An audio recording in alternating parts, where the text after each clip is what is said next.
ყველა ბოსტნელი მომართული იმაზე რომ მოგწამოს. ბადრიჯანი, პამიდორი, კარტოფილი, ეგენიც თავიდან ბომბი თავდაცვაზე არიან და წამლავენ გინდა არ გინდა.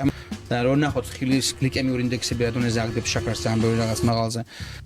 მოდი ერთად გავარკვევთ თუ რამდენად შეესაბამება აქ წარმოთქმული წინადადებების სიმართლეს.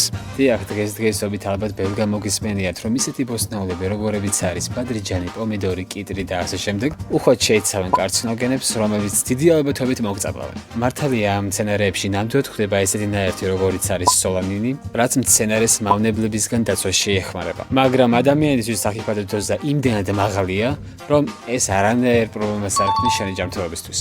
Პირიქით ეს ბოსტნეულები უამრავ ვიტამინებს და მინერალებს შეიცავს, რომლებიც აჯანს აგებს შენს სხეულს. ასე რომ თუ მაინც და მაინც გამწვავებულ კარტოფილს არ ჭამ, არანაირი საფრთხე არ გემუქრება. ასევე ალბათ გსმენია, რომ ხილიც ისევე მაღლა აგდებს შაქრის დონეს ზემოთ, როგორც ნებისმიერი რაფინირებული პროდუქტი. მართალია ხილი შეიცავს შაქარს, მაგრამ არ უნდა დაგვავიწყდეს ის ფაქტიც, რომ ხილში შემავალი ბოჭკოები ანელებენ შაქრის შეწოვას უჯრედებში. ამიტომ შაქრის დონე ნამდვილად არ იმატებს ისე მაღალ სისხლში, როგორც ეს რაფინირებული შაქრების შემთხვევაში ხდება. თავარია დაიცვას ზომიერება და მიირთო მრავალფეროვანი ხილი. და ის ფაქტი, რომ 4 და 5 ბანანის ჭამა ერთდროულად ცუდია, ეს მე მგონი არავისთვის არის საიდუმლო.